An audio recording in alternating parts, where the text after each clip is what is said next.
Bismillahirrahmanirrahim. Assalamualaikum warahmatullahi wabarakatuh.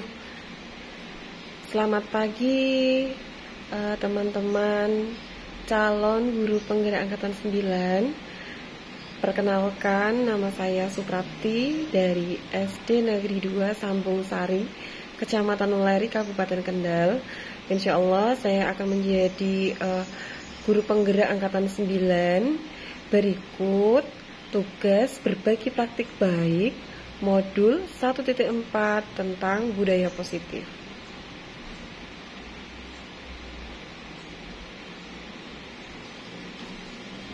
Makna disiplin. Menurut Ki Hajar Dewantara, disiplin yang dimaksud adalah disiplin diri yang memiliki motivasi secara internal. Jika kita tidak memiliki motivasi internal, maka kita memerlukan pihak lain untuk mendisiplinkan kita, atau motivasi eksternal karena berasal dari luar, bukan dari dalam diri kita sendiri. Nilai-nilai kebajikan universal berasal dari profil pelajar Pancasila.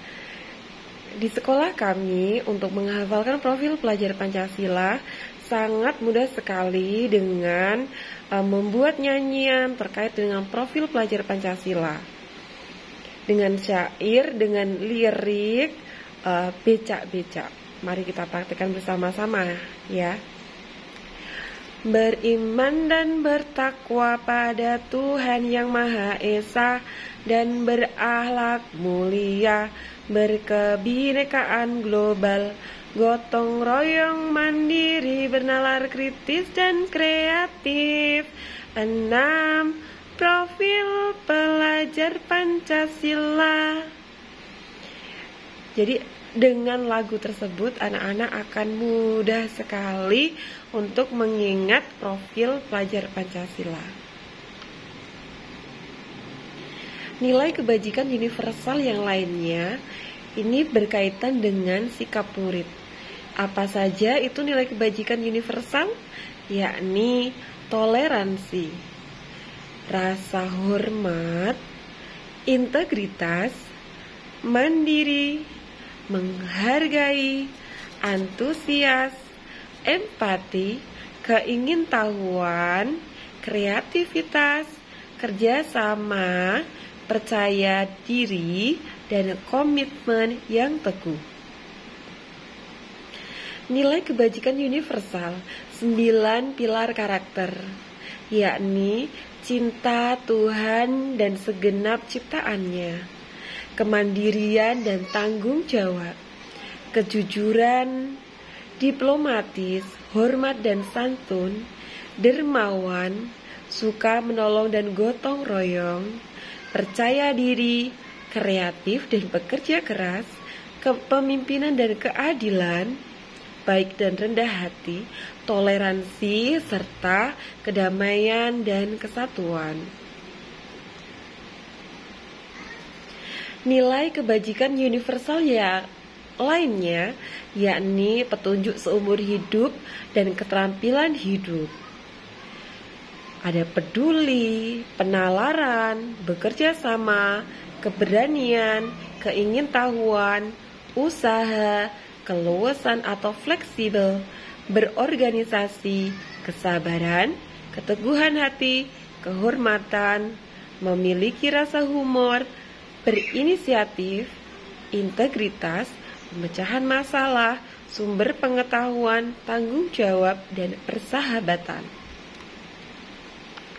Nilai kebajikan universal yang lainnya yakni peduli, rajin, integritas, rasa hormat, keterus-terangan, keberanian, kebahagiaan, tanggung jawab, kebersihan, kesantunan, keadilan, pengabdian, komitmen, kreatif, baik hati, bijaksana, belas kasih, semangat, kesetiaan, bersyukur, percaya diri, kedermawanan, berprinsip, toleransi, belas kasih, kejujuran, bersahaja, percaya, bertujuan dermawan, keteraturan, lurus hati, tenggang rasa, harga diri, kedamaian, ketegasan, gotong royong, rendah hati, dan pengertian. Nilai kebajikan universal yang lainnya yakni tentang empati, suara hati, kontrol diri, rasa hormat, kebaikan, toleransi, dan keadilan.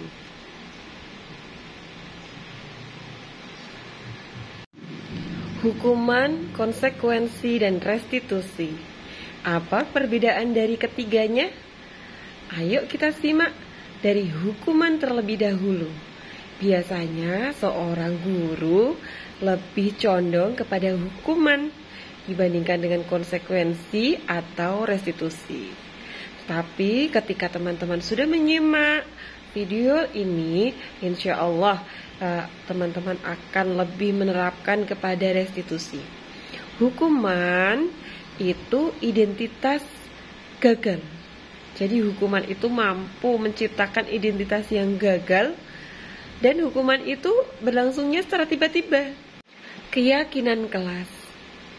Keyakinan kelas berasal dari kesepakatan kelas yang dibuat secara bersama-sama antara guru dan murid yang berada di kelas tersebut.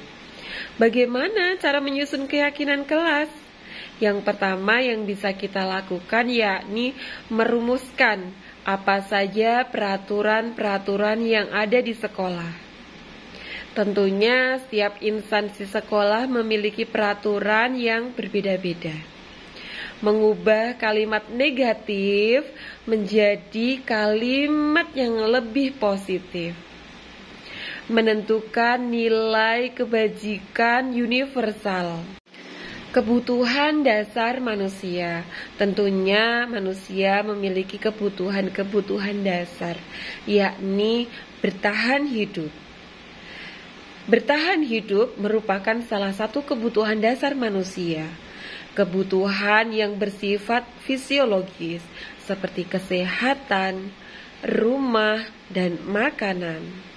Kebutuhan psikologis seperti perasaan aman dan perasaan nyaman. Kebutuhan yang kedua yakni kebutuhan rasa diterima dan kasih sayang. Sebagai contoh, kebutuhan tersebut yakni memberi dan menerima kasih sayang, merasa bagian dalam kelompok baik di kelas maupun di sekolah.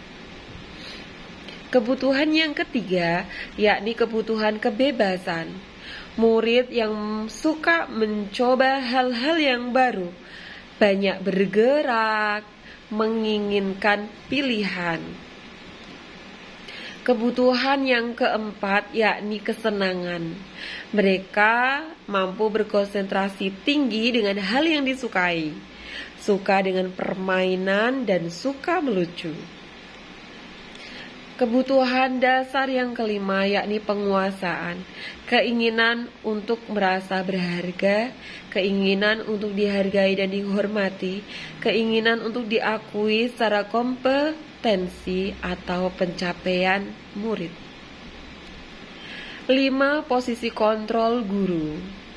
Berikut merupakan 5 posisi kontrol guru. Posisi kontrol yang pertama yakni sebagai posisi penghukum. Ciri-ciri posisi penghukum yakni menggunakan kata-kata yang kasar, menghardik. Hukuman yang terjadi bisa berupa hukuman secara fisik maupun secara verbal. Tidak ada kesepakatan antara guru dan murid. Secara tiba-tiba, tidak ada hubungan kesalahan dengan hukuman. Posisi yang kedua, yakni posisi pembuat merasa bersalah. Bahasa yang digunakan biasanya lembut, menciptakan perasaan gagal terhadap murid. Posisi kontrol guru yang ketiga yakni posisi teman. Bahasa yang digunakan biasanya lembut bagaikan teman akrab. Murid merasa aman dan merasa akrab dengan guru. 5. Posisi kontrol yang keempat yakni posisi pemantau. Guru hanya mengaitkan permasalahan dengan keyakinan kelas atau sekolah, atau guru hanya mengaitkan dengan peraturan yang ada di sekolah. Kontrol terhadap murid hanya berdasarkan dengan data saja. Posisi kontrol yang kelima yakni posisi manajer. Posisi manajer dengan ciri-ciri mengaitkan permasalahan dengan keyakinan sekolah atau kelas. Guru mengemukakan pertanyaan yang bermakna. Murid mampu menemukan permasalahannya sendiri. Muncul karakter yang mandiri dan bertanggung jawab. Harapannya untuk teman-teman guru tidak lagi menerapkan posisi kontrol sebagai penghukum.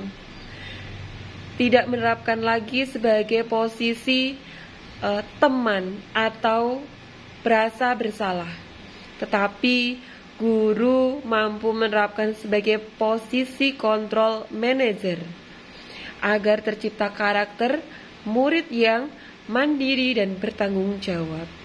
Jika mundur satu lagi, guru mampu menerapkan posisi pemantau, tetapi harapannya guru mampu memposisikan sebagai posisi manajer.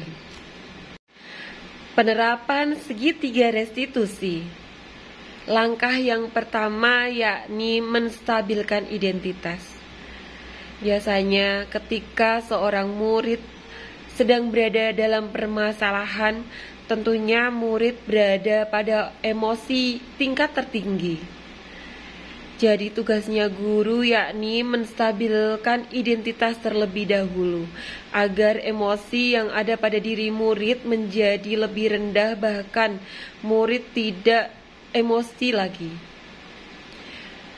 Kegiatan yang kedua atau langkah yang kedua dari segitiga restitusi yakni validasi tindakan yang salah. Bagaimana guru mengajak murid untuk menvalidasi tindakan yang salah. Dan murid pasti bisa menilai dirinya sendiri tindakan-tindakan mana yang mereka salah dalam keadaan tanpa emosi. Kegiatan yang ketiga dari segitiga restitusi yakni menanyakan keyakinan. Seorang guru hendaknya menanyakan keyakinan, kesepakatan yang ada di kelas, kaitkan dengan permasalahan-permasalahan mereka. Dengan segitiga restitusi dalam pemecahan masalah akan menciptakan karakter murid yang mandiri dan bertanggung jawab.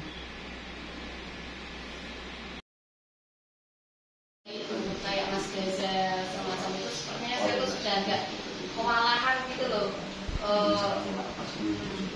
Report lah seperti itu. Mungkin kan dari wali kelas satunya kan yang sudah terbiasa, solusinya bagaimana, mungkin bisa berbagi. Jadi saya harus gimana? Tidak banyak mungkin yang saya bagi, itu yang sudah saya terapkan gitu. Jadi Gaza memang satu, kita harus memahami latar belakangnya beda. Jadi latar belakangnya memang hidupnya dengan bapak dan kakak dan ibunya di luar negeri. Mungkin kalau secara materi dapat cukup beli apa gitu. Tapi yang nggak dapat adalah kasih sayang seorang ibu. Dan kalau saya melihat, kalau saya kan hampir setiap hari dengan belajar, kecuali memang dengan mapel-mapel. Kalau guru mapel kan hanya mungkin satu pekan satu kali. Kalau saya melihat, mungkin kalau saya buat grafik itu Bu Ida, itu sudah mengalami peningkatan. Mungkin Bu Ida juga sudah merasakan. Yang dari awalnya memang tidak mau menulis sama sekali, sekarang menulis Bu Ida. Lama. Yang tadinya kalau disapa hanya tatanan kosong mendelem, menteleng, paham ora, ora. Sekarang sudah ada responnya apa? Betul, nggih. Tapi mungkin masih ada minusnya. naik meja. Itu masih naik meja, masih mainan sapu. Tapi mainan sapu pun kalau saya ingatkan itu sapu baru. Kamu cari yang sapu yang paling jelek buat mainan. Mau? Sekarang udah mau.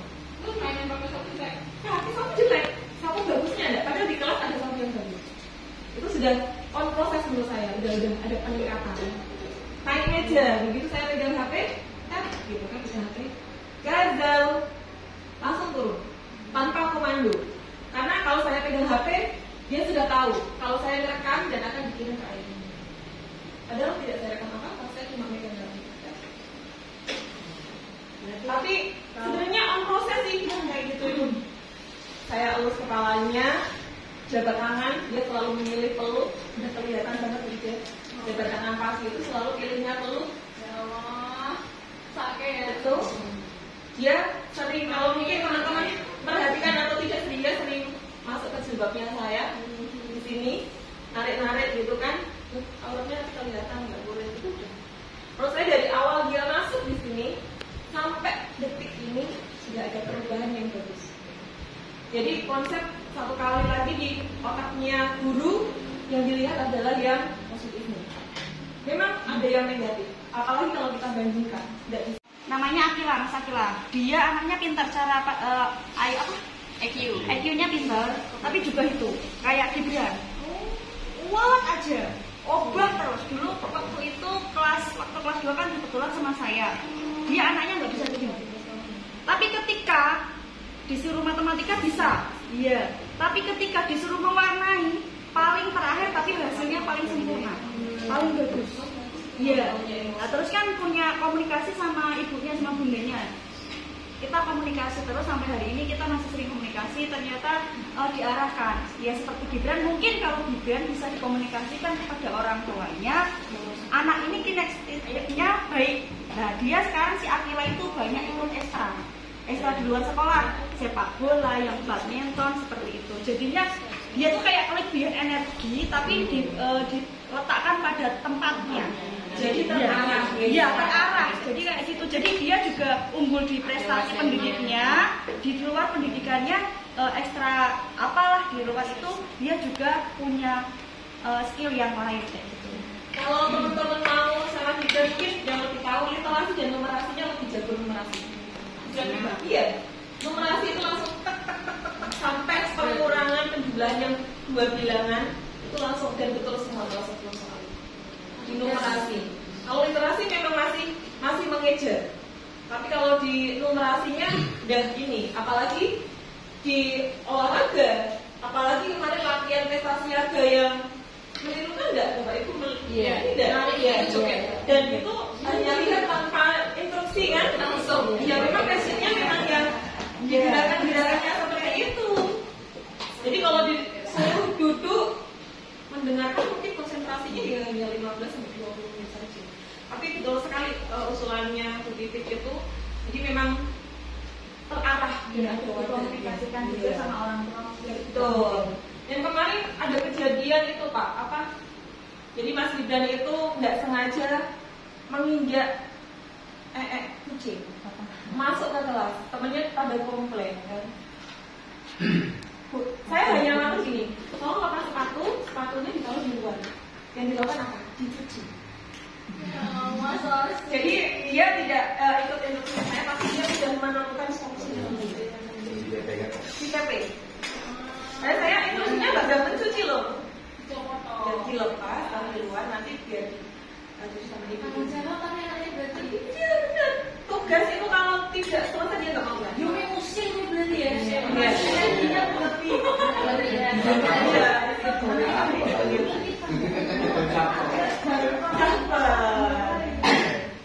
Solusinya dicuci, tapi kan dicuci tanpa sikatan berbau. Komunikasikan saya ini tak tadi.